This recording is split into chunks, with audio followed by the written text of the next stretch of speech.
Estamos iniciando a gravação, sejam bem-vindos a mais uma aula de Geografia Física. Na semana passada, a gente encerrou o tema pedologia e a gente começou no final da aula brevemente a falar de hidrografia, falar de água. Vamos ver se a gente consegue matar esse assunto nessa aula de hoje. Falando aí, então, de água, que como a gente já estava vendo, é bastante importante para a formação de relevo, para a formação da paisagem, e também porque a água está disposta em tudo que a gente vê aí na nossa vida, né? Então, vamos lá. Mostrei para vocês esse videozinho, não vou passar ele de novo, mas era só para mostrar, né, para quem não estava, como é que o planeta respira água, né? A dinâmica da água no planeta, as águas que ficam em grande volume em algumas épocas, em outros em baixo volume, devido ao próprio ciclo da água mesmo, como a gente já vai rever, né? Então, a água é a substância mais abundante da superfície do planeta. 70% da superfície da Terra é coberta por água, né? O nosso planetinha azul, todo coberto por água. E aí, essa água se divide mais ou menos dessa forma, né?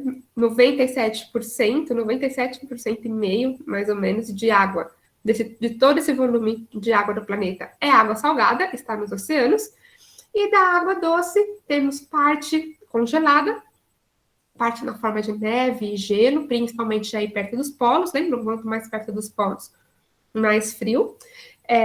Parte como água subterrânea, e parte, né, uma pequena parte, nos lagos e rios, etc., que é o que, de certa forma, importa bastante para a gente, porque é da onde a gente tira as águas para a gente consumir, né? Já que a gente não consome diretamente água salgada.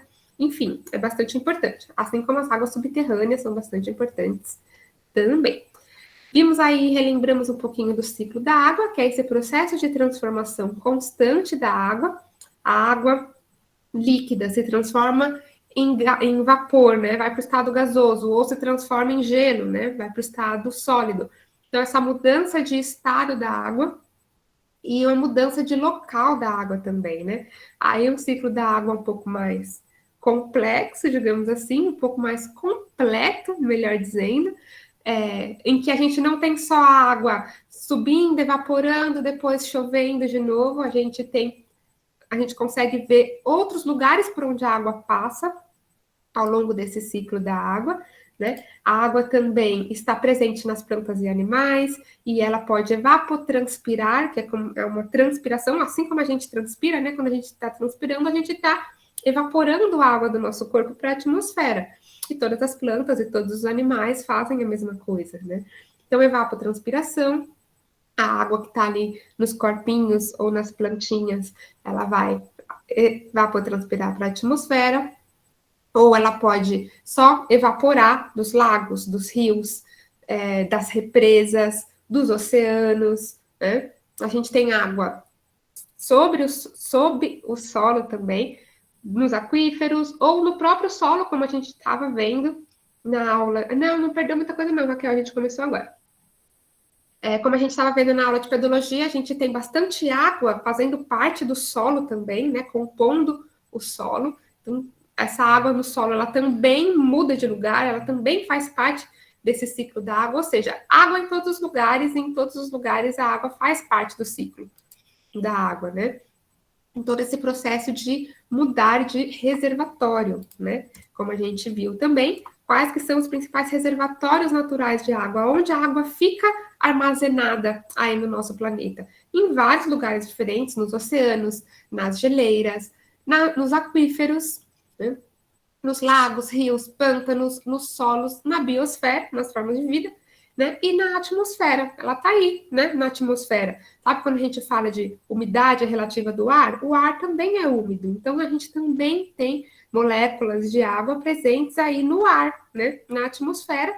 E quando elas se acumulam na forma de nuvens, né? As nuvens que a gente vê nada mais são do que um monte de água acumulada refletindo a luz de alguma forma, né? Então, as nuvens, elas são também compostas por vapor de água. Então, elas são a maior prova de que a gente tem água no ar, na atmosfera, sim, né? que mais importa para a gente aqui vai ser, que a gente vai ver ao longo dessa aula, são as águas subterrâneas e as águas superficiais, né? Que elas, aqui tem, né, é mais por curiosidade, o tempo de permanência da água em cada um desses reservatórios, em cada um desses lugares. Tem lugar que ela fica só um pouquinho e já muda para outro lugar, como na atmosfera ou na biosfera, e tem lugares que a água pode ficar presa ali, armazenada por anos e anos, como nos oceanos, como nas geleiras e nos aquíferos também. Aqui, até 10 mil anos. Beleza? Aí a gente falou um pouquinho de aquíferos, que são as águas subterrâneas, aquilo que a gente chamava, aprendeu a chamar de lençol freático, a gente pode chamar agora de aquíferos. É isso, aquíferos são o que a gente chamava antes de lençóis freáticos. É a água subsuperficial, a gente chama subsuperficial porque ela está abaixo da superfície, certo? Subsuperfície.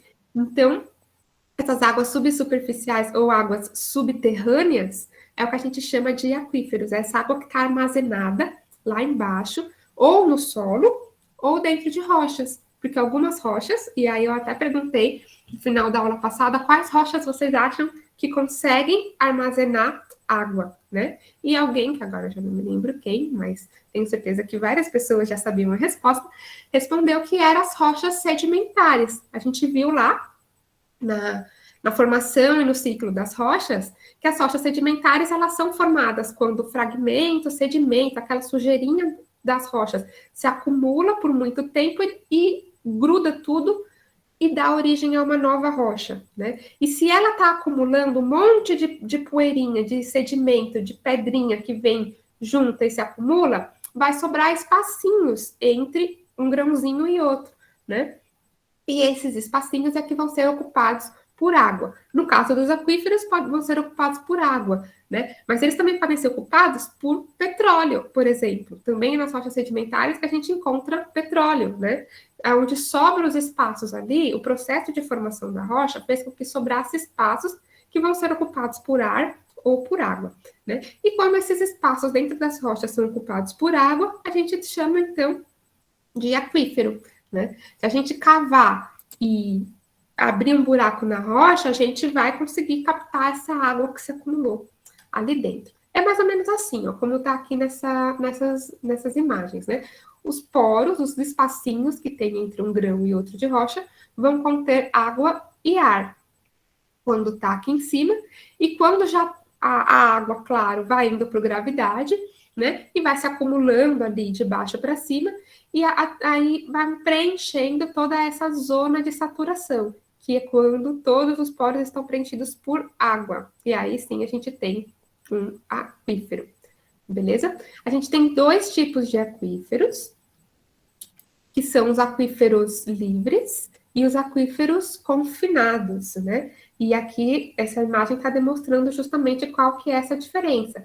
A gente tem rocha aqui, com água dentro, aqui embaixo e aqui em cima. E no meio dela, separando as duas, a gente tem uma outra rocha que ela tem os poros bem mais fechadinhos e a água não consegue simplesmente atravessar por ela. Então, ela está fazendo uma camada que separa uma parte da outra.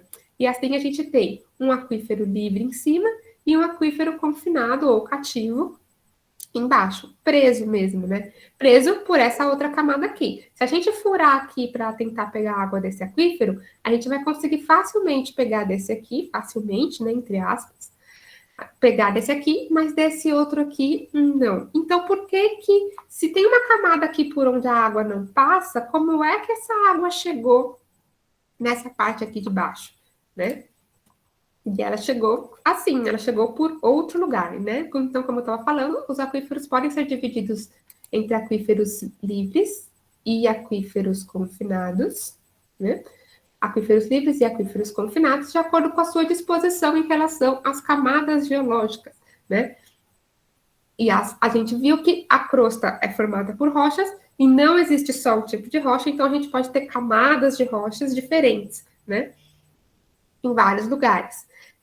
E aí, no caso dos aquíferos livres e os aquíferos confinados, a gente tem o de baixo sendo recarregado, e é isso que a gente chama, quando o aquífero está recebendo água da chuva né? A gente está dizendo que ele está sendo recarregado, né? Ele está sendo, então, recarregado num lugar onde lá ele é livre. Se eu furar aqui, eu vou encontrar a água que aqui nesse ponto está presa debaixo de uma outra camada de rocha impermeável. Não deu para entender mais ou menos, né? Como que funciona essa dinâmica, porque que a gente tem, às vezes, um aquífero debaixo do outro, né? E acho que tem uma imagem para mostrar isso para vocês. Deixa eu ver aqui, peraí. Se eu não comi bola aqui.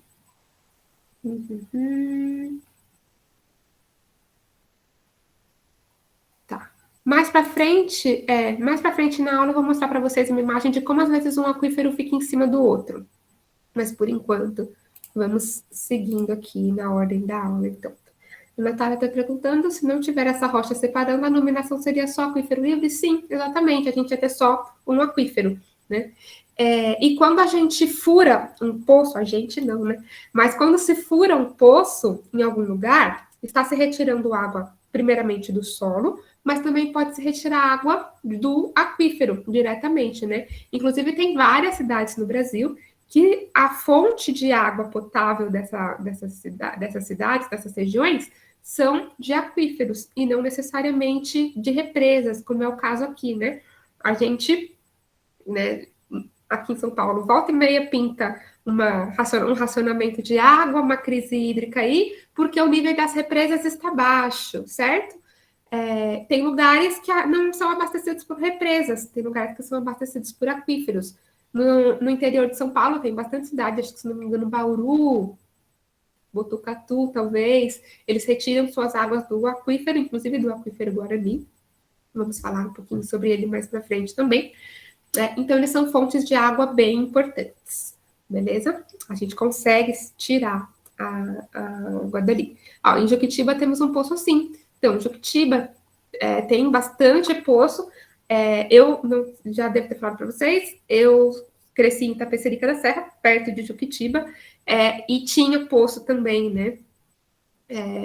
Um dos lugares que minha mãe morou, a água vinha de poço e não vinha da Sabesp, né? Então, dá para beber essa água tranquilamente. A Natália está perguntando, peraí. Quantos metros de profundidade o aquífero está, mais ou menos? Isso vai depender muito, né? Lembra como a gente estava vendo que na aula passada que o solo tem diferentes profundidades? Tem lugares em que o solo é mais espesso, tem lugares que o solo é mais raso. Isso depende do relevo, depende de quanto tempo aquele material, aquela rocha, aquele solo estão ali passando por intemperismo. Então, a profundidade muda muito de região para região. Tem lugar em que é simples você cavar um poço.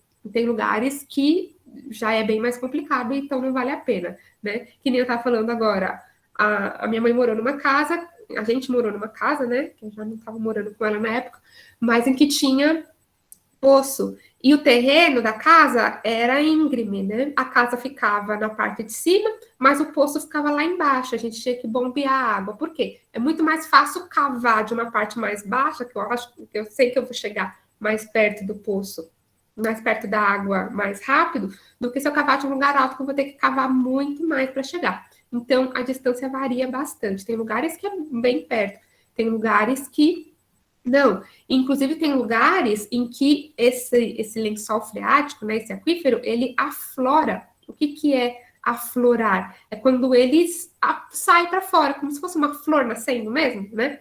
E aí é que a gente tem as nascentes de rios, por exemplo, né?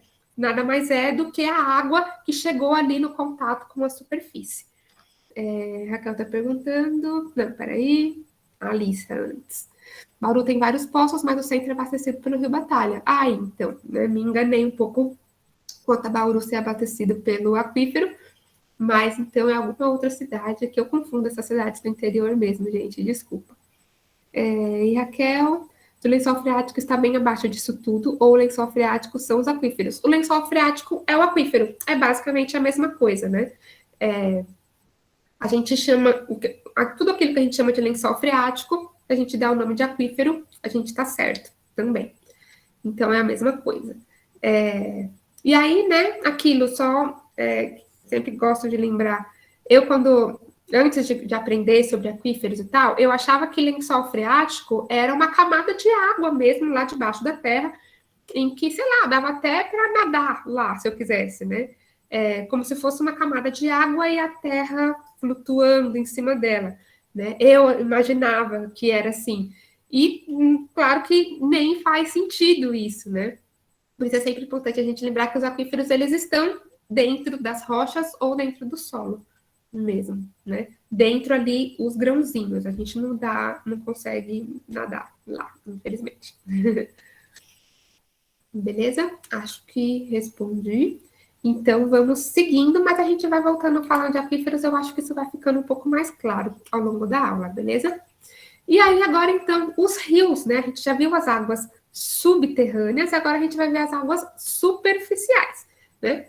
Os rios, ou sistemas fluviais, é um outro termo que a gente pode usar para denominar os rios, são correntes de água que podem se formar pelo afloramento de água subterrânea, né? Essa água aí dos aquíferos chegou num ponto tão perto da superfície que ela pingou para fora, e aí ela começou a dar origem a um monte de água correndo, né? Ou ela pode ser, o rio pode se originar também do derretimento de neve ou gelo, ou pela chuva. Chove tanto que acumulou muito de água que formou um rio ali, né? E isso sobre o derretimento de neve e gelo também é bem importante, porque a gente tem no topo das montanhas, geralmente é bem frio, e a gente tem neve grande parte do ano. Só que pela dinâmica climática, essa neve vai derretendo e isso vai dando origem à água que vai escorrendo e vai gerando um rio também. E isso é importante porque, por mais que a gente imagine que isso, como é que isso acontece, mas alguns dos rios, como é que eu posso dizer? Alguns dos afluentes do rio Amazonas, alguns dos rios que se juntam para formar o rio Amazonas, eles nascem no alto de montanhas, lá na Cordilheira dos Andes, né, que pega ali toda a costa oeste da América do Sul. Então, algumas das nascentes do Amazonas, e um rio não tem geralmente uma nascente só, rios grandes, né, eles não têm uma nascente só, eles têm várias, que são vários riozinhos que vão se juntando para chegar e formar um riozão. Algumas das nascentes do Amazonas, então, elas são formadas por derretimento de gelo, né?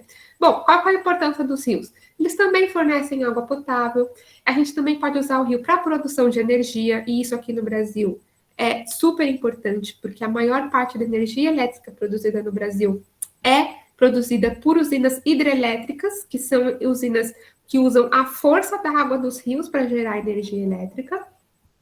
Eles também podem servir de transporte, né? Tem muitos lugares aí no Brasilzão em que as pessoas vão de um lugar para outro, de uma cidade para outra, por barco, usando os rios mesmo como via de transporte, né? Também são importantes para a produção de alimentos, já que muitas das dos cultivos da agricultura e mesmo, né, irrigação de pastos ou, como eles falam, dessedentação de animais das vaquinhas, vem da água dos rios, é a água dos rios que é usada para regar o cultivo, para dar aguinha para os animais. Também para exploração mineral, vários minerais, eles são explorados no leito dos rios,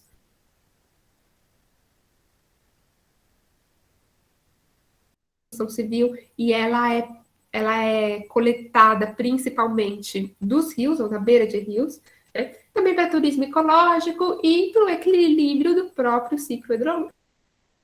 Bom, eles podem ser classificados segundo a variação do regime das águas. O que isso quer dizer?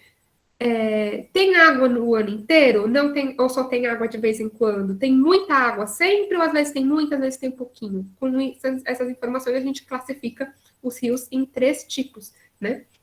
Rios efêmeros, suas águas correm somente durante ou logo após chuvas torrenciais. O que são chuvas torrenciais? São aquelas chuvas muito fortes de uma vez, sabe? Tipo uma chuva de verão. Caiu um chuvão de uma vez só, depois parou, né? Isso é o que a gente chama de chuva torrencial. E aí tem alguns rios que se formam logo depois dessas chuvas, né?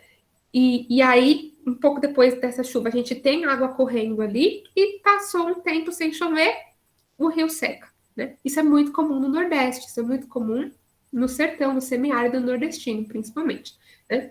Assim como os rios intermitentes também. Os rios intermitentes, nas suas águas, secam em determinados períodos do ano, em outros períodos, as águas estão ali, né? Ou seja, nas épocas mais úmidas, nas épocas mais perto das épocas de chuva, a gente tem água nos rios. Conforme fica 2, 3 meses sem chover, os rios vão secando, secando, né? E chegam a ficar totalmente secos, dependendo do rio, dependendo do lugar. Também bastante comum no semiárido aí do Nordeste brasileiro.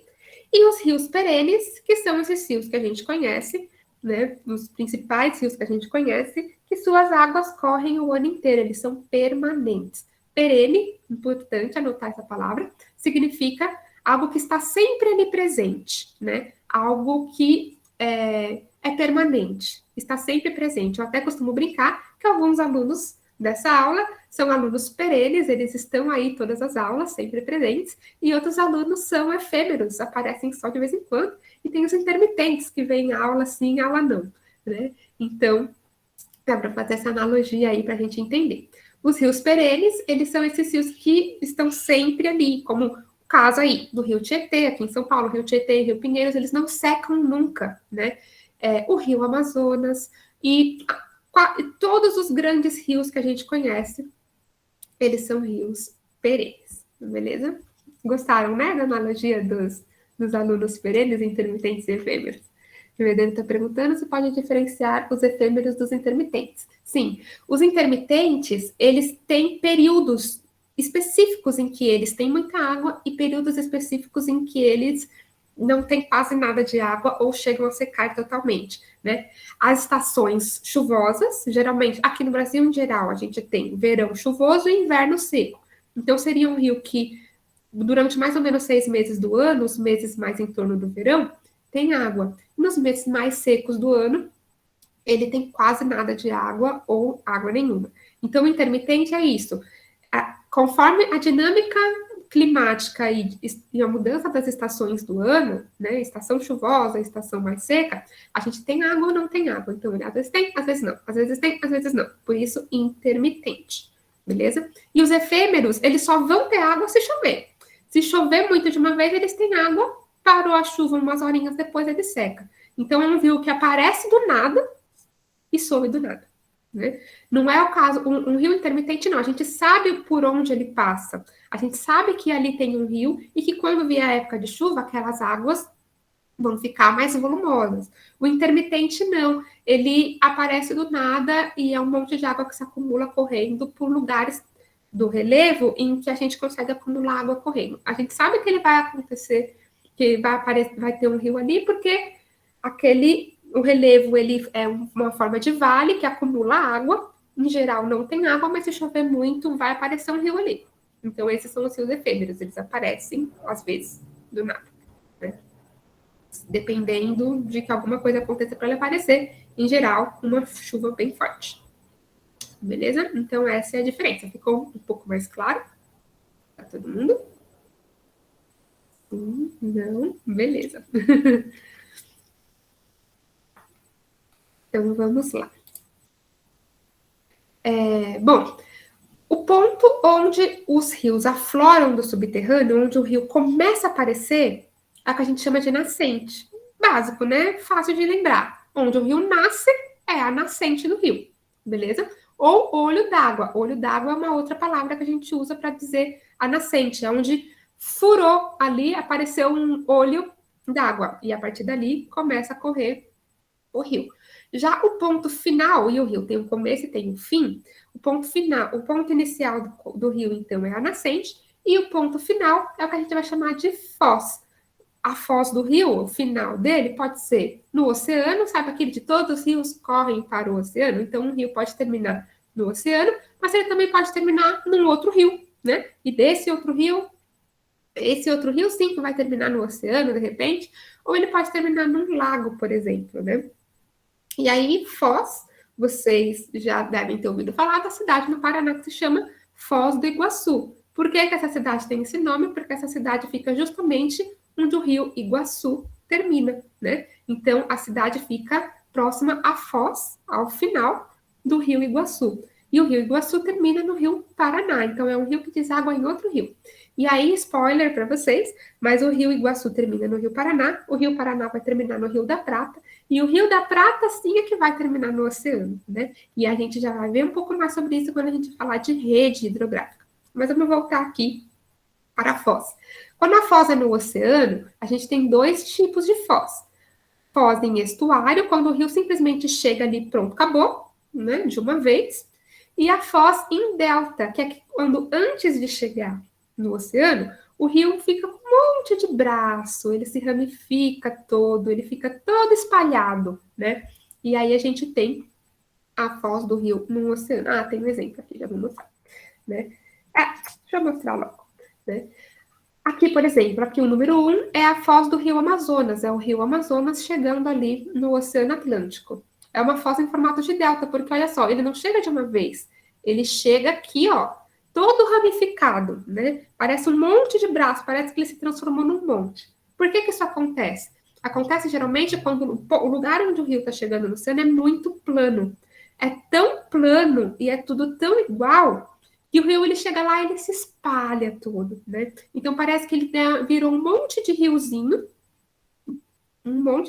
de novo, mas na verdade é a foz dele que é toda espalhada assim. Então é a foz em formato de delta.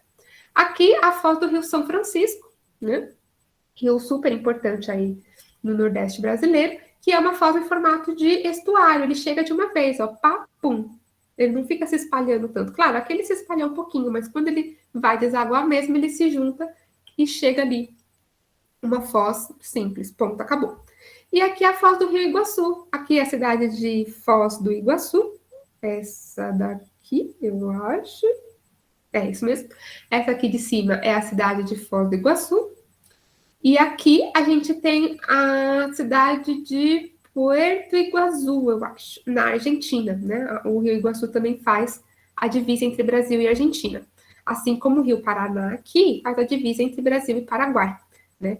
Então é o que a gente tem aqui a tríplice fronteira, né? A fronteira Brasil, Paraguai e Argentina, né? Aqui fazendo a fronteira dos três países. E a foz do Rio Iguaçu, então o Rio Iguaçu aqui desaguando, né, no Rio Paraná. Beleza? Deixa eu voltar aqui. Os rios também interagem com os aquíferos.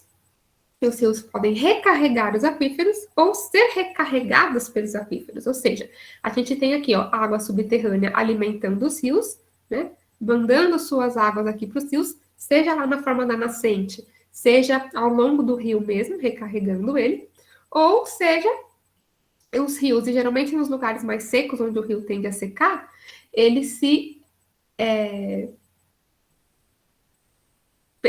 penetrou aí no solo, né?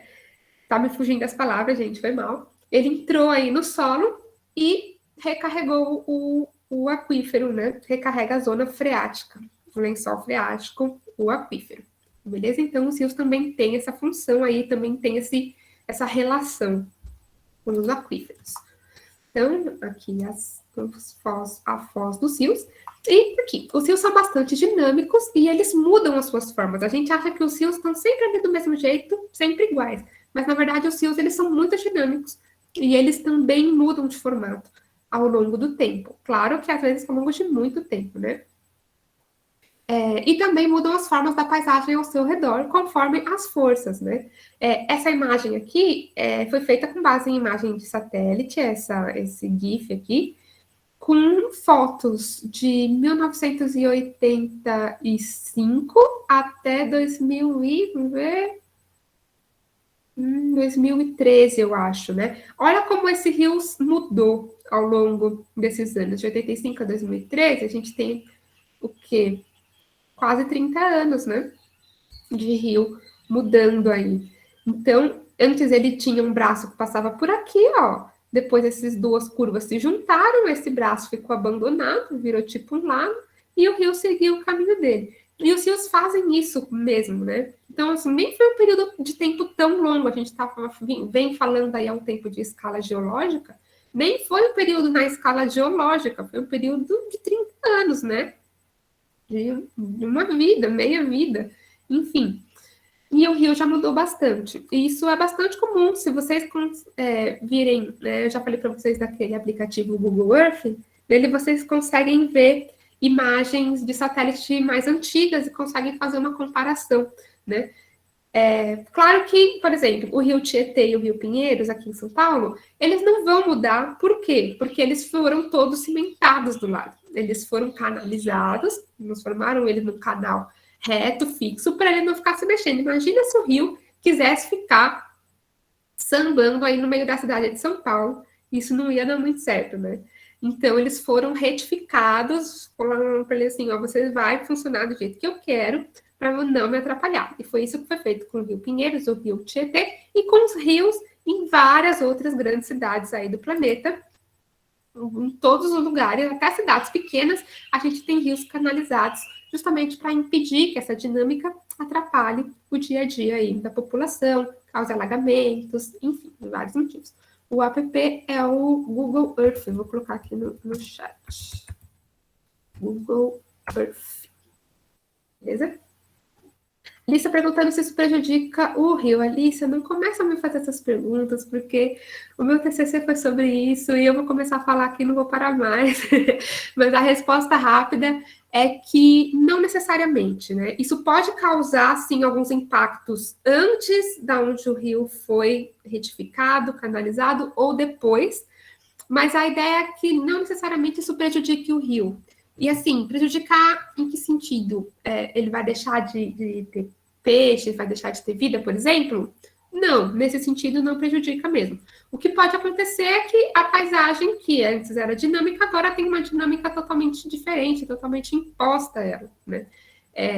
Pode acontecer, por exemplo, de como a gente está retificando o rio. Antes, as águas tinham um tempo para fazer as curvas. Agora o rio está reto, as águas passam por ali correndo. E elas podem chegar mais para frente, onde o rio não está canalizado, muito mais rápido do que elas chegavam antes. Isso pode causar um alagamento lá na frente, se não for pensado, né, que essa possibilidade existe. Então, geralmente, quando se faz obras desse tipo, se pensa que isso vai prejudicar alguma coisa lá na frente e que a gente tem que mudar alguma coisa lá também para armazenar toda essa água. Por exemplo, criar uma represa que vai armazenar essa água toda que vai chegar, ao invés dela chegar e inundar e causar uma enchente e maiores prejuízos ainda. Então, são coisas que têm que ser super bem planejadas, assim. Porque quando, né, como a gente tem visto, a natureza é um sistema. A gente mexe no lugar, outro ponto vai ser afetado. E com os rios é exatamente isso. Se a gente mexe num ponto do rio, e o rio ele corre por quilômetros de distância, em algum lugar vai ter alguma consequência disso que a gente está fazendo aqui nesse ponto. É o caso, por exemplo, da poluição. A gente não tem mais tantas indústrias jogando esgoto no Rio Tietê, na cidade de São Paulo, por exemplo. Então, por que o rio é poluído? Né? Porque tem indústrias jogando antes do rio passar por aqui. Né? Por exemplo, claro que hoje, né, existe toda uma fiscalização sobre isso e tal, mas o Rio Tietê, ele não é uma coisa só. Ele nasce lá em Salesópolis, mas ele não nasce lá e ele vem como um rio só ao longo do caminho dele todo. Ele vem recebendo água de vários outros rios ao longo do caminho dele. Do rio Tamanduateí, que vem lá de Mauá, do rio... E agora eu tô pedindo. Do rio Aricanduva, que também vem lá de Mauá. Agora eu tô confundindo os dois. Enfim, ele vem recebendo água de vários, inclusive do Rio Pinheiros. O Rio Pinheiros vai recebendo água de vários rios da Zona Sul e da Zona Oeste de São Paulo toda, né? Então, não dá para você controlar só o que está caindo diretamente no Rio Tietê. Tem coisas caindo em outros rios que vêm caindo no Rio Tietê. E é por isso que a poluição continua, né? Se fosse tão simples, a gente já tinha resolvido esse problema há muito tempo, né? Enfim, acho que eu falei demais. Mas o que eu estava falando, o que eu queria dizer com tudo isso, é que os rios, eles têm, sim, uma dinâmica, e conforme as águas dele correm, e a gente sabe, né, que a gente viu lá na aula de geomorfologia, que a erosão é muito importante para a formação do relevo, e se a gente consegue usar a força da água dos rios para gerar energia elétrica, é claro que elas são fortes o suficientes para modificar a paisagem também, para arrastar e erodir grandes pedaços de terra com eles, né? E é por isso que os rios são tão importantes na modificação da paisagem, né?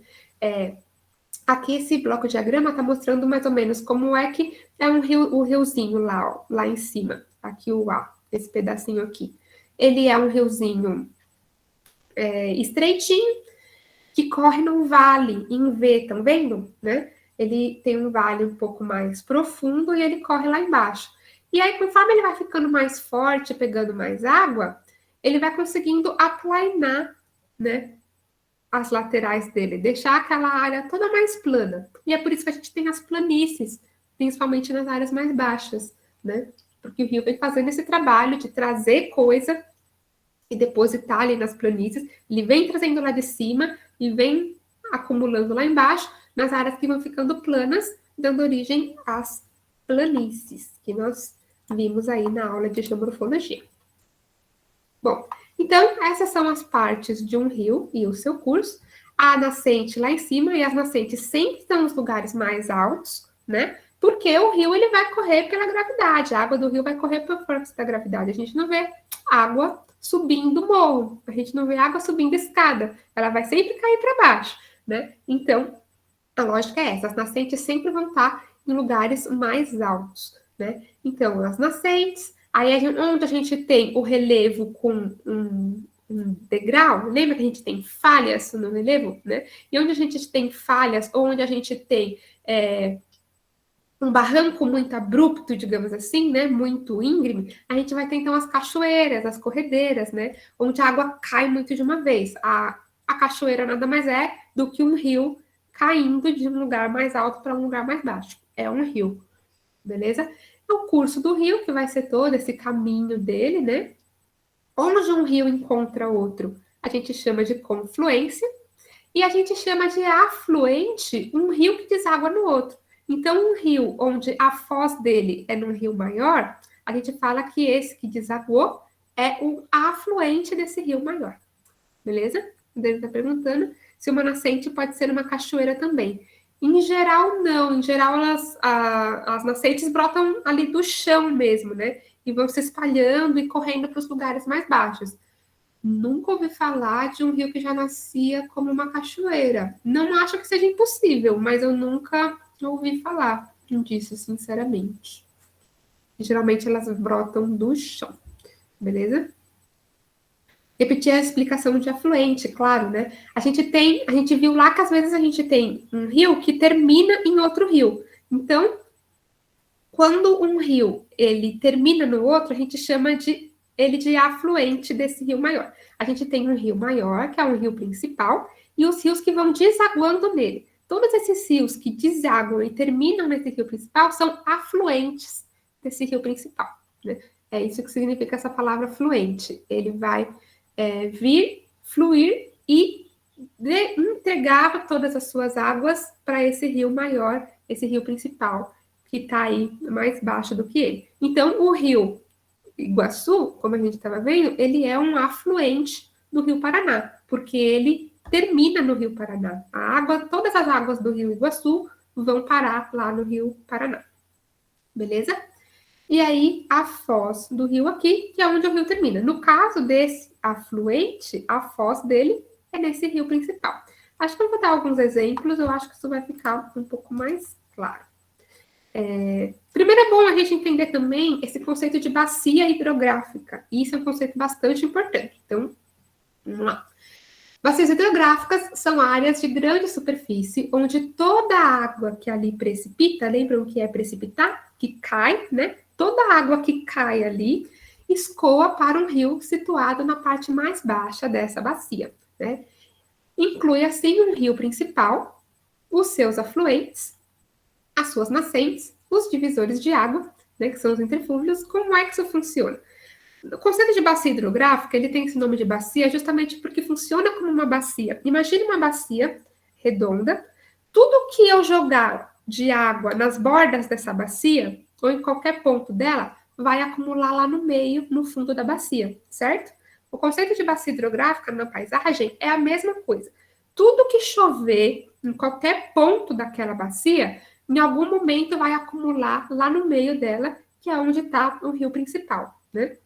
Então, a gente tem aqui, ó, esse rio principal, e aí a gente tem vários outros rios que desaguam nesse rio principal, todos os afluentes dele. Tudo isso aqui, tudo isso que termina com a água parando no mesmo lugar, é o que a gente chama de bacia desse rio principal, certo? Então, se o que chover nesse cantinho aqui, em algum momento vai escoar e chegar aqui no rio principal, a gente fala que essa área aqui, desses terrenos, eles fazem parte da bacia desse rio principal. Deu para entender mais ou menos? Se eu desse um nome para esse rio, ficava mais claro. Mas vamos lá. O rio, então, tem sua origem, a nascente. Na verdade, a gente fala que ele tem várias nascentes, porque, olha, a gente tem uma nascente aqui que está vindo água para esse rio. Essa outra nascente aqui, a água que sai daqui também vem parar nesse outro rio. Essa outra nascente aqui, a água que vem também vem parar. Entende por que a gente fala que o rio tem várias nascentes? O afluente é um rio menor que deságua no rio principal. O leito do rio é o. Me enrolando aqui. O leito do rio é o espaço ocupado pelas águas do rio, então a gente chama de leito do rio. Aonde o rio passa realmente vai ser o leito dele. O leito que nem de leito médico, de leito onde se deita mesmo, né? É onde as águas dos rios estão deitadas ali, postas, repousando, né? Então o leito tem esse mesmo sentido, da onde ele fica ali encaixadinho, deitadinho, descansando, enfim. Bom, os interflúvios, inter, né, daquilo que está no meio, e flúvio, flúvio vem de rio, fluvial é tudo que tem a ver com rio, né? Então, os interflúvios são as regiões mais elevadas ou altas, servindo de divisores entre uma bacia e outra. O interflúvio vai ser uma área em que, a partir desse ponto, o que chover desse lado vai correr para esse rio A, e o que chover do outro lado vai correr para esse rio B. Né? Então, uma área mais alta ali que divide as duas bacias hidrográficas, beleza? E o rio principal, né, aqui, e a foz. Os rios desaguam no mar, um dos rios é a sua foz. Exemplo de interflúvio, bem no nosso dia a dia, pelo menos para quem está aqui na cidade de São Paulo, é a Avenida Paulista. Quem já andou na Avenida Paulista já deve ter reparado que, se você for pegar a Rua Augusta ou a Brigadeiro, para que lado você for, você vai descer. Ou seja, a Paulista é o ponto mais alto. A Avenida Paulista, ela faz a divisão entre a bacia ali do Rio Pinheiros, se você for para um lado, você vai em sentido Rio Pinheiros, e a bacia do Rio Tietê, se você for para o outro lado, você vai para o Rio Tietê. Entenderam? Então, é o interflúvio, essa divisão. A Raquel está perguntando sobre o leito. O leito, a gente chama de leito de rio, que seria o fundo do rio. Basicamente é isso, né? Se você quiser anotar assim, inclusive pode. Leito é o fundo do rio. É o lugar onde a água do rio está, né? Onde a água do rio está deitadinha ali, repousando, né? É que eu fiz essa comparação com leito de cama, né? Por exemplo, os leitos dos hospitais. Onde é o espaço definido para aquele rio estar ali. Então, é basicamente o fundo do rio, é onde o rio passa. Literalmente onde ele passa. Beleza? Ficou um pouco mais claro? O leito seria onde todos os afluentes se encontram. O rio principal é onde todos os afluentes se encontram. O leito, ele é o fundo de qualquer rio, inclusive dos afluentes, né? Então, os afluentes também estão correndo por um lugar específico, pelo leito dele mesmo, né? Lugar onde ele se deita, ali o caminho onde ele passa. Beleza? Então, todos os afluentes se encontram no rio principal. Acho que isso é uma frase importante. Eu acho que isso ajuda bastante, né? Todos os afluentes se encontram no rio principal e todos os afluentes de um rio principal fazem parte da bacia desse rio principal. É isso. Beleza? Acho que assim fica mais claro, né?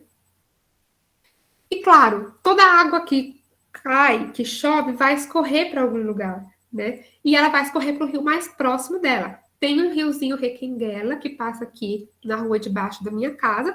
A água que chove aqui, uma hora vai escorrer para esse riozinho. Esse riozinho vai escorrer para um rio maior que vai escorrer para algum momento para o rio Tietê, né? Porque eu estou aqui na região, mais ou menos. Na verdade, na cidade de São Paulo, todas as águas que chovem em qualquer lugar da cidade de São Paulo, quase qualquer lugar, exceto Zona Sul ali, extremo norte, eu acho, vão em algum momento parar no Rio Tietê. Porque toda a cidade de São Paulo está na bacia do Rio Tietê. Vai cair no riozinho menor, que depois vai cair em outro, que vai cair em outro, que vai cair no Rio Tietê, porque eles fazem parte da rede hidrográfica desse rio principal, que no caso aqui nosso é o Rio Tietê. Bom, aqui mais alguns elementos da bacia hidrográfica, né? Só para deixar isso ainda mais claro. Então, a água escoa dos pontos mais altos para os pontos mais baixos, gravidade, e a formação da bacia acontece pelo desgaste e erosão realizados no terreno. Ela tem esse formato que não é redondinho, porque a água vai passando por caminhos específicos e vai deixando mais fundo onde ela passa e vai sobrando lugares mais altos onde a água não passa, certo? Inclusive, sempre que vocês estiverem andando na rua e vocês verem que a rua desce, depois sobe, desconfiem. Provavelmente passa um rio ali embaixo, tá? Onde o rio passa tem que ser áreas mais baixas do terreno, beleza? E geralmente, onde você está numa parte mais alta que o seu entorno, provavelmente não vai ter um rio passando por ali, ele vai passar em volta, beleza? E aí isso resulta nas formas como vales e planícies. Então, aqui de novo, a nascente, o lugar onde a água nasce, os afluentes dos rios, né? O leito principal, que é o rio principal, o fundo do rio principal, o leito é o fundo do rio, né? O lençol freático recarregando. Aqui, ó, o divisor de águas. O que chove desse lado corre para esse rio. E o que chove desse outro lado corre para esse outro rio, né? Para o fundo desse outro vale. Beleza? O Eric tá falando que o bairro dele é assim, cheio de subidas e descidas. Então, pois é, a gente às vezes não sabe, ninguém conta pra gente, mas a cidade de São Paulo, ela é repleta de rios.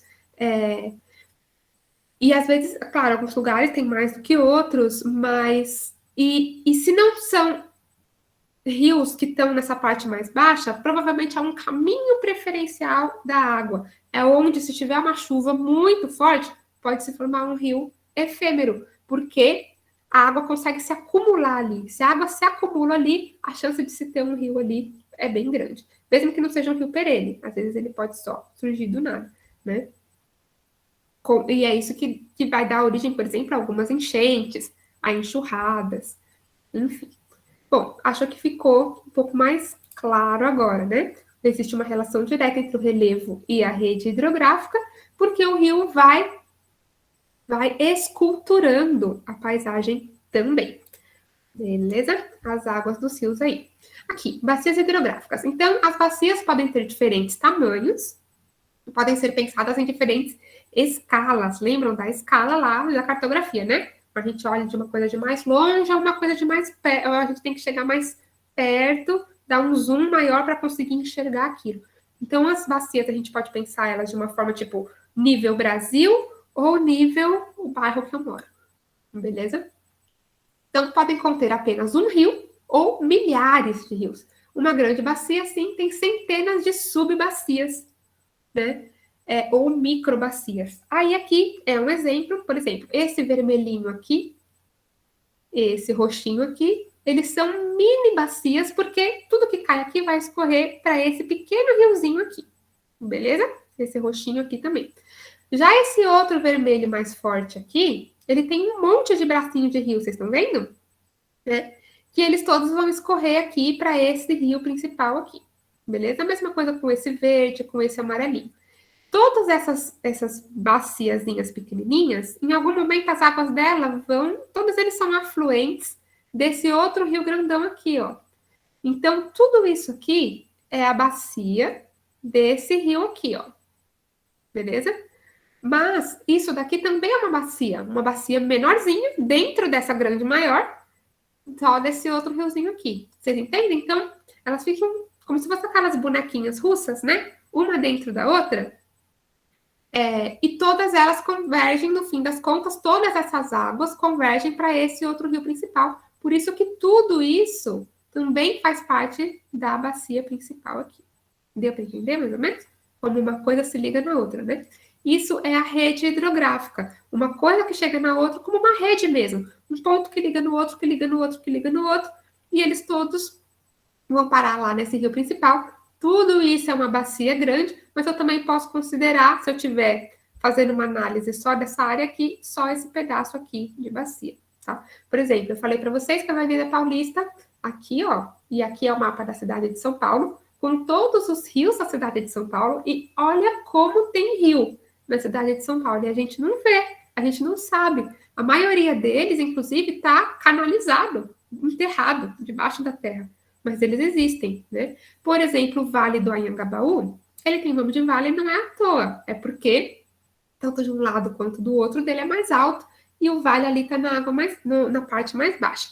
Por que ele chama Vale do Anhangabaú? Porque ali passava, ou melhor, passa o rio Anhangabaú, só que ele está enterrado debaixo do vale, né? A gente não vê a água do rio passar porque ele está canalizado. E é assim com vários outros rios na cidade de São Paulo. Tem um rio que passa debaixo da Avenida 23 de Maio, por exemplo, se não me engano, o Rio Itororó, né? E a gente não vê, ele está canalizado ali. A Repa está perguntando se aterrar um rio prejudica. Aterrar, sim, porque quando a gente aterra o rio, a gente está eliminando aquele rio, né? Nesses casos, eles não estão aterrados, eles estão enterrados.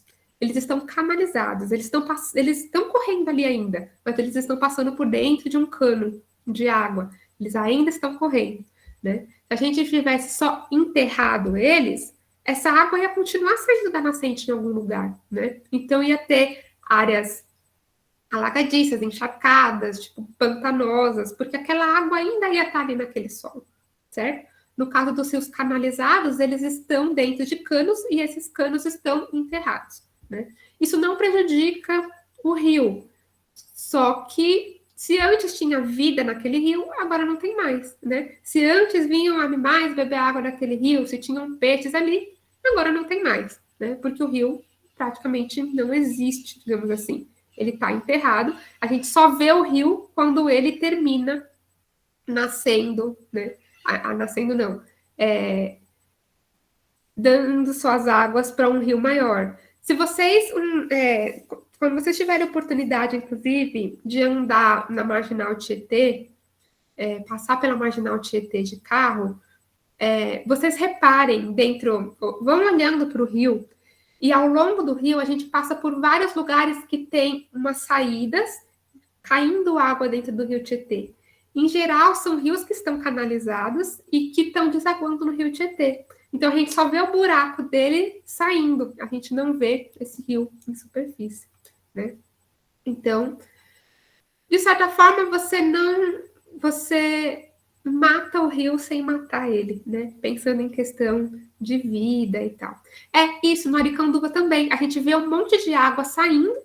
Da onde que está vindo essa água? Certamente é um rio canalizado que está desaguando ali. Inclusive, né, e aí vou dar esse exemplo para quem mora aqui em Osasco, eu sei que tem gente que mora aqui em Osasco, oi vizinha. Aqui em Osasco tem um rio que passa em frente à matriz do Bradesco ali, e de mais ou menos de frente, para quem tiver a oportunidade de passar por ali, mais ou menos de frente para a portaria do Bradesco, tem uma água saindo direto naquele riozinho que passa em frente, que é o Rio Buçocaba. É um rio que está canalizado e que passa por baixo da Cidade de Deus, que é a matriz do Bradesco. Então, só como exemplo aí, para quem estiver em Osasco, dá para observar ali também. Beleza? Então, aqui, a cidade de São Paulo. Vocês estão vendo como que tem uns rios aqui, ó, vindo para esse daqui, e outros aqui do outro lado, e eles não se encontram? O que que tem aqui no meio que está dividindo esses rios que vão para lá desses rios que vêm para cá? Sabe? Não estou sabendo, mano. Um ponto alto, justamente. O espigão, que aqui no caso é a Avenida Paulista. É a Avenida Paulista que passa aqui. De um lado da Avenida Paulista tem água correndo aqui direto para o Rio Tietê. E do outro lado da Avenida Paulista tem água correndo aqui direto para o Rio Pinheiros. né? Então, a gente tem a bacia aqui do Rio Pinheiros e a bacia do Rio Tietê. Só que o Rio Pinheiros, ele também deságua lá no Rio Tietê. Esse aqui é o Rio Pinheiros, esse aqui é o Rio Tietê. O Rio Pinheiros também deságua nele. Então, ele também faz parte da bacia do Rio Tietê, apesar de ele ter uma bacia dele. A bacia dele é uma subbacia da bacia do Rio Tietê, que pega grande parte do estado de São Paulo. Beleza? Deu para ficar um pouco mais claro aí como que é essa questão dessa dinâmica hidrográfica? Bom, e aí agora a questão 10 e 40, eu queria só saber para vocês se eu posso continuar até as 11, e aí às 11 a gente para e vocês vão ter 1 hora de intervalo, ou se vocês preferem que eu encerre por aqui, porque para não ficar muito cansativo para vocês. Pode continuar? Alguém mais? Alguém tem algo contra? Beleza, então vamos até as 11 e depois a gente encerra, beleza? Deixa eu ver, a Natália está perguntando se tem como saber em qual direção o rio está indo. Sim, Natália, para baixo. Geralmente o rio vai para as áreas que são mais baixas. Em lugares, geralmente não, sempre, né? Eles sempre vão correr para as áreas que são mais baixas. Às vezes a gente não consegue ver, porque a gente está numa parte tão plana do rio que a gente não consegue ver para que lado que ele está correndo. Mas ele sempre vai correr para a direção do rio maior e para a parte mais baixa. Pela imagem, sim, também tem como a gente saber, né? A gente consegue ver as nascentes, tá vendo? E a gente vê que as nascentes, que é esse ponto onde os rios começam, onde eles nascem, eles surgem do nada, né? Na verdade, eles surgem da nascente. Então, ele está correndo para o sentido oposto da nascente, certo? Aqui o Rio Pinheiros, por exemplo, a gente não consegue ver onde que é a nascente dele, mas a gente consegue ver que tudo corre para ele e vai mais ou menos numa direção. Dá para sacar mais ou menos em qual direção pelo mapa ele consegue correr, ele está correndo. Mas aí com um pouquinho mais de prática, a gente consegue perceber que tem esse rio maior aqui que vai embora, vai longe, então provavelmente esse daqui está correndo para esse. E geralmente pelo ângulo, conforme os afluentes chegam nele. Os afluentes chegam nele geralmente num ângulo, fazendo uma curva na direção onde ele está correndo mesmo, onde esse rio principal está correndo, né?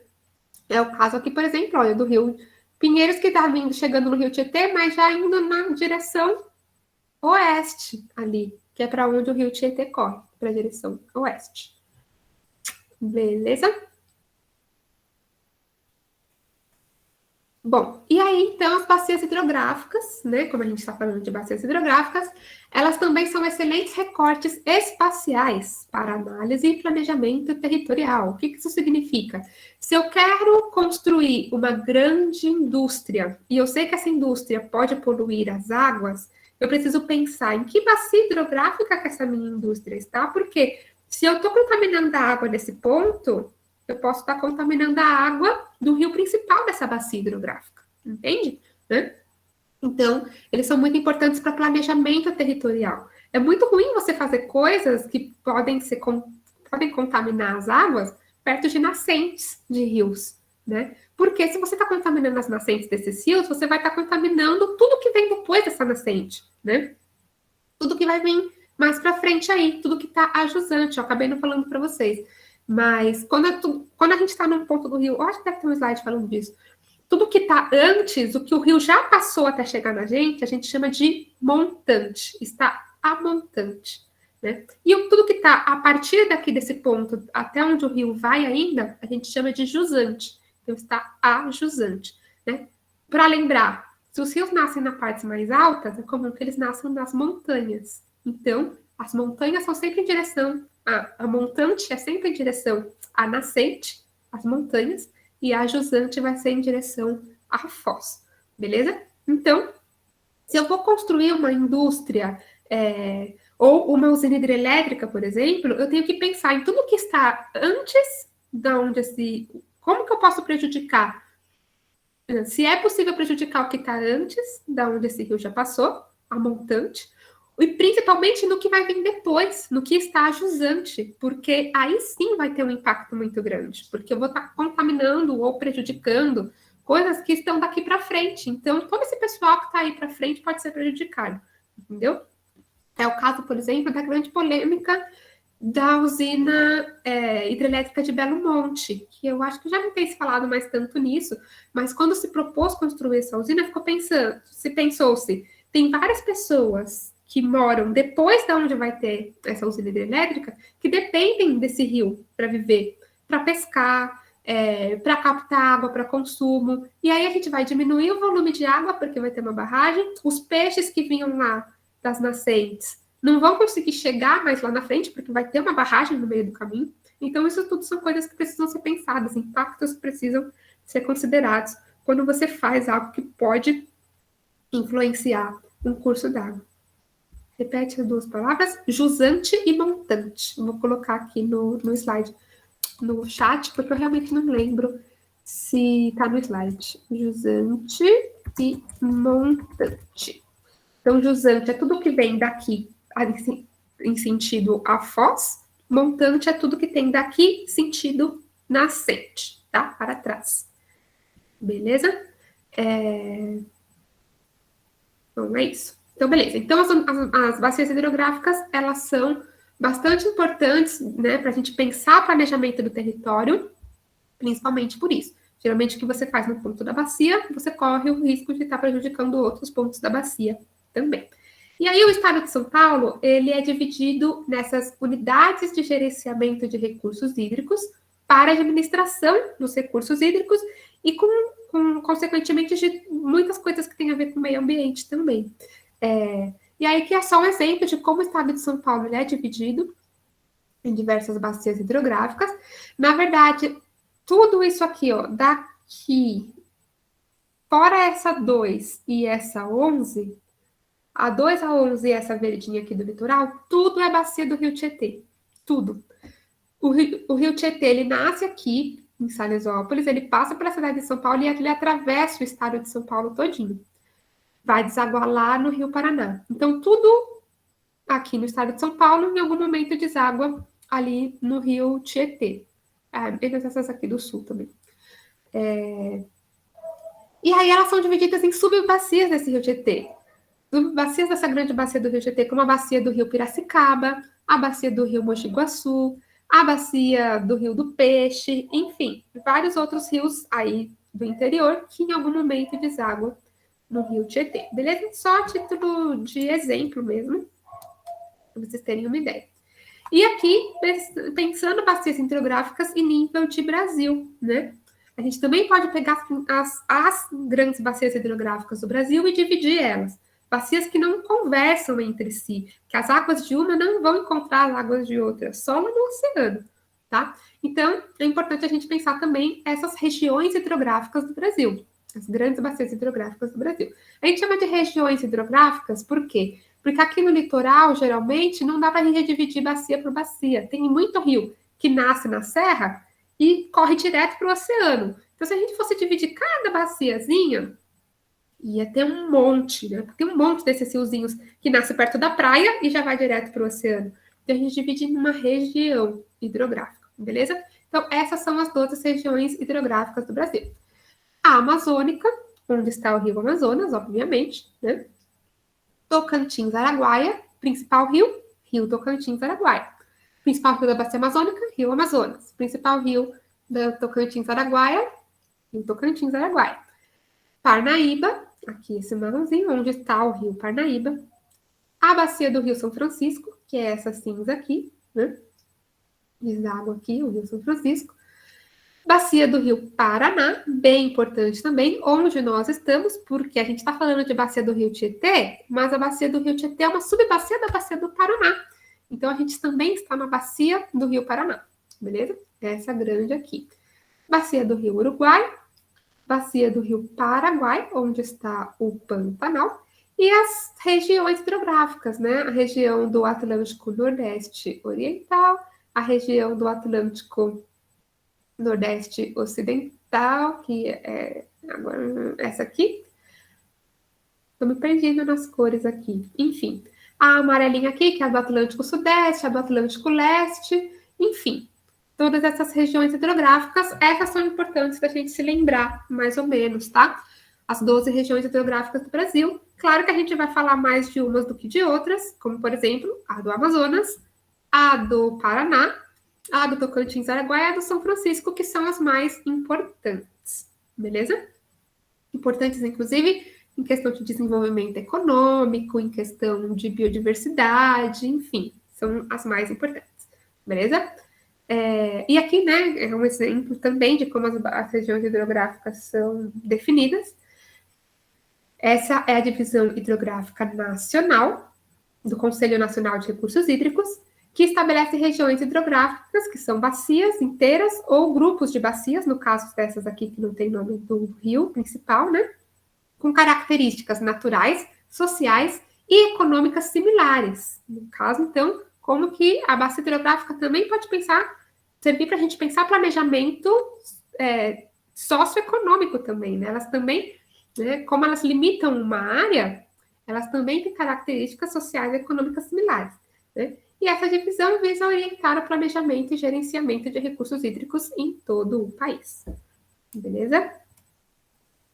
Então, essas são as principais bacias do Brasil, né? O Brasil é um país muito rico em água, 13% da água doce superficial do mundo está no Brasil. Então, quando a gente fala que o Brasil é muito rico em água, ele é muito rico em água mesmo, beleza? Entretanto, a água não está distribuída de forma homogênea. Tem regiões com muito mais água do que outras, né? Bom, o Brasil é dividido em diferentes bacias hidrográficas, sendo que cada uma possui características físicas e potencial hídrico específico. E é agora que a gente começa a falar das bacias hidrográficas do Brasil. Por que esse lance de que ela não está distribuída de forma homogênea, né? Olha o tamanho da bacia amazônica e tem água pra caramba na bacia amazônica, mas qual é a densidade demográfica da bacia amazônica? Eu tenho certeza que vocês já devem ter visto isso com o Lucas. Densidade demográfica. Quantas pessoas vivem naquela região? Então, a gente tem muito menos gente vivendo na bacia amazônica do que na bacia do Paraná, em que a gente tem maior parte da população do Brasil, uma bacia que nem é tão grande assim, e a gente tem muito mais água sendo consumida nessa bacia, né? Do que aqui, que tem uma quantidade de água muito maior. Então, por isso que a gente quer dizer quando a gente fala que a distribuição não é homogênea. Tem lugares em que sobra água e falta gente, tem lugares que sobra gente e falta água. Beleza? Bom, agora a gente entra numa sequência de falar um pouco de cada bacia. Eu vou começar, não vai dar tempo de terminar, mas vou começando. Até agora, vocês têm alguma dúvida? Alguma coisa que eu falei rápido demais? Algum conceito, sei lá? A gente ver antes de entrar nas bacias. Certo?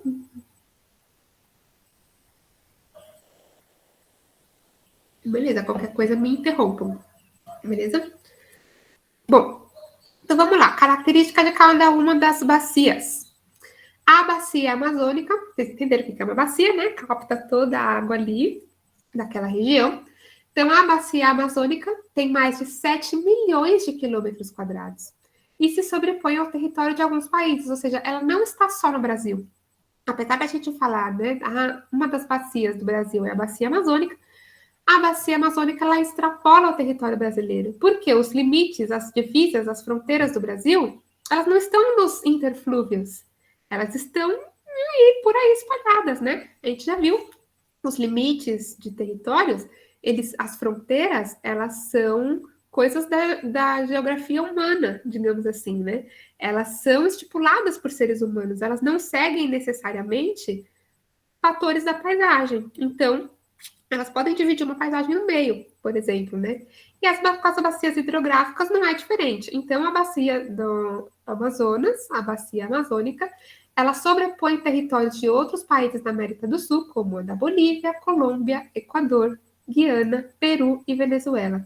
Todos esses países também têm suas águas drenando para a bacia amazônica. Beleza? Tem como principal rio o rio Amazonas, que é um rio de planície, né? A planície amazônica, bem extensa, bem planinha. Então, um rio de planície, o rio Amazonas. De suas principais, de suas principais nascentes, as principais nascentes do rio Amazonas está lá na Cordilheira dos Andes. Olha aqui, olha, a bacia chega lá, ó, na Cordilheira dos Andes. Né? Então, de suas principais nascentes até a sua foz, ele percorre cerca de 7.000 quilômetros. É quilômetro pra caramba, é um rio longo pra caramba. Né? O rio Amazonas chega a ter 50 quilômetros de largura em alguns pontos dele. Pensa, 50 quilômetros de largura, você pensa que você está olhando o mar, você não acha que você está olhando para um rio, né? De tão largo que ele é, né?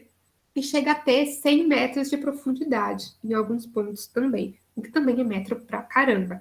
Então, isso tudo é para mostrar como que o Rio Amazonas ele é um rio incrível mesmo, né? Quando a gente fala da Amazônia e do Rio Amazonas como um referencial para planeta, é porque ele tem essa capacidade mesmo. Ele é impressionante. Pensa, um rio que chega a ter 50 quilômetros de largura em alguns pontos, né?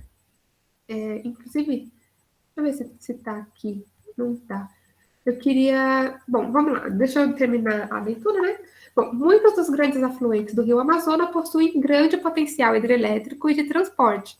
Vários, então, rios, braços, aí, afluentes do rio Amazonas, eles vão ter, se eles têm potencial hidrelétrico, porque tem água, bastante água correndo o ano inteiro com bastante força, ou seja, tem potencial para gerar energia elétrica, então eles vão ter usinas hidrelétricas ali também.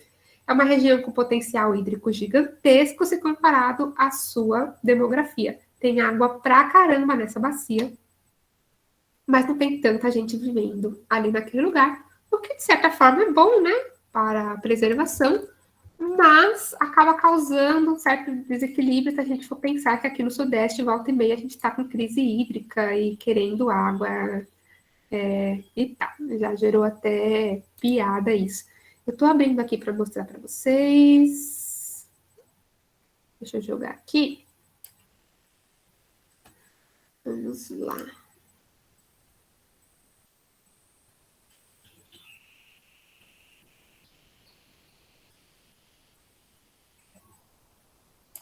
Então, Brasilzão aqui. Certo? O Rio Amazonas. Olha como a gente consegue ver ele de longe, né? Esse é o Rio Amazonas visto aqui da imagem de satélite. Aqui está a cidade de Manaus. Esse pontinho cinza aqui. A cidade de Manaus. Rio Negro e Rio Solimões. Né? Os dois principais afluentes do Rio Amazonas. É o encontro desses dois rios que vai originar o Rio Amazonas. O Rio Amazonas nasce mesmo, digamos assim, ele tem esse nome a partir de Manaus, que é onde o Rio Negro e o Rio Solimões se encontram. Não sei porque aqui está como Rio Amazonas, mas esse aqui, ó, Rio Solimões. Não, tá Amazonas também. Mas é o Rio Solimões, esse daqui. Beleza? Que, claro, eles vêm, cada um, né, de um canto. O Rio Negro tem esse nome porque as águas dele são mais escuras mesmo, e todos os seus afluentes e tal. Mas o que eu queria que vocês observassem, eu queria mostrar para vocês aqui, é que olha como o rio é largo aqui, né? A gente considerar que tudo isso aqui é área de rio.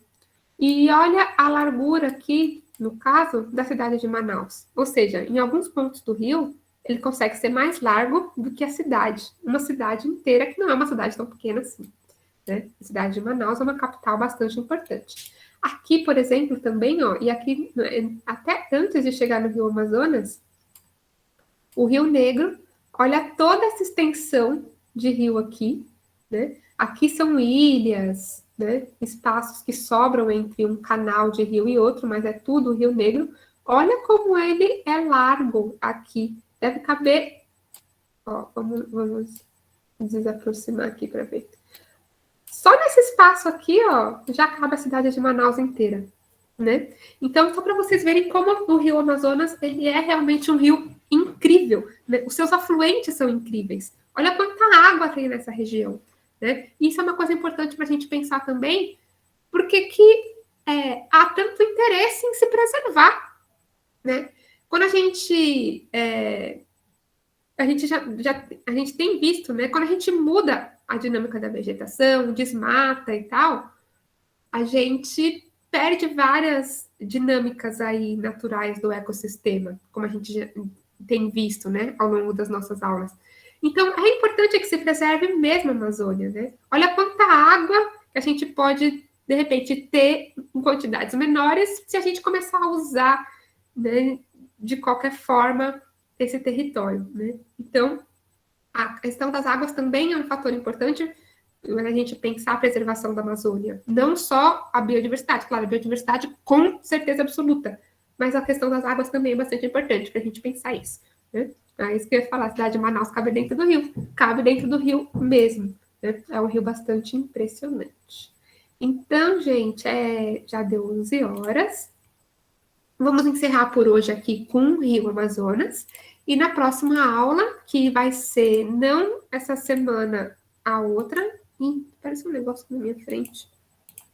Aí, pronto.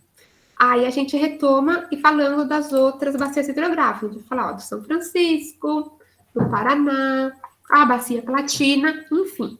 Então, hoje a gente encerra com o Rio Amazonas, Bacia Amazônica. Fica aí, né, para vocês pensarem a maravilhosidade que é o Rio. Eu sou suspeita para falar, eu gosto pra caramba de Rio. E a gente continua, então, nas próximas aulas. Por que Rio Negro? A gente está perguntando. Porque ele tem essa. Olhando ele de longe, cadê? Deixa eu voltar aqui. Ele tem esse aspecto escuro. As águas dele são mais escuras, justamente, às vezes, por causa dos minerais que ele traz, né? O Rio Solimões, ele é um rio mais barroso, ele tem essa cara mais marrom, porque ele traz muita argila, né? O Rio Negro não, ele traz uma água um pouco menos cheia de terra, digamos assim, e essa água que tem esse aspecto mais escuro, por causa dos lugares que ele passa, os minerais que ele traz, então ele tem essas águas mais escuras, por isso o Rio Negro. Beleza? Ali você está perguntando se não teria como tentar distribuir um pouco dessa água para as áreas mais baixas do país. Então, a dificuldade para isso é enorme, porque a distância é muito longa, né? Se a gente fosse trazer através de tubulações, ia ter um custo gigantesco para construir essas tubulações, que conseguissem trazer essa água sem perder ela no meio do caminho, né? Então, é muito difícil fazer essa transposição, digamos assim, dessa região, da região norte do Brasil, para o restante. A gente consegue mover águas de uma região para outra, às vezes de lugares mais próximos, como, por exemplo, aqui na região metropolitana de São Paulo, que existe um projeto para trazer água da região do Vale do Ribeira, né? Tá bem mais perto, né? E ainda assim é só um projeto e vamos pensar como que a gente vai fazer isso para aproveitar essa água que tem mais aqui do que aqui. Agora imagina trazer daqui para cá, né? É muito mais longe. Então a dinâmica logística para isso é quase impossível assim. Né? Então por isso que a gente vai ter que conviver com essa desigualdade hídrica, digamos assim. Acho que era isso. Então é isso, pessoal. Muito obrigada por terem ficado até mais tarde, por terem me ouvido falar esse tempo todo. Só não vou direto porque realmente não dá, mas adoraria. E é isso. Semana que vem, segunda-feira, não teremos. Vocês vão ter história no lugar de geografia física, tá? Semana que vem eu não poderei dar aula para vocês, então a gente volta na semana seguinte. Deixa eu ver aqui no calendário. Abre calendário. A gente se vê no dia 23. Então, tudo bem? Mandem suas dúvidas para mim ou para os plantonistas. A Sara vai dar plantão na segunda. Então, se quiserem levar suas dúvidas, fiquem à vontade. Vou colocar alguns exercícios lá no Classroom, junto com o material de aula, para vocês lembrarem de mim nessa semana que ficaremos sem nos ver. E é isso, gente. Boas aulas, então. Bom descansinho agora antes da aula de biologia, mas voltem para a aula de biologia. E muito obrigada por terem ficado, então. Espero que tenham gostado da aula. Mandem suas dúvidas mesmo, beleza? Beijos para todos. E até a próxima.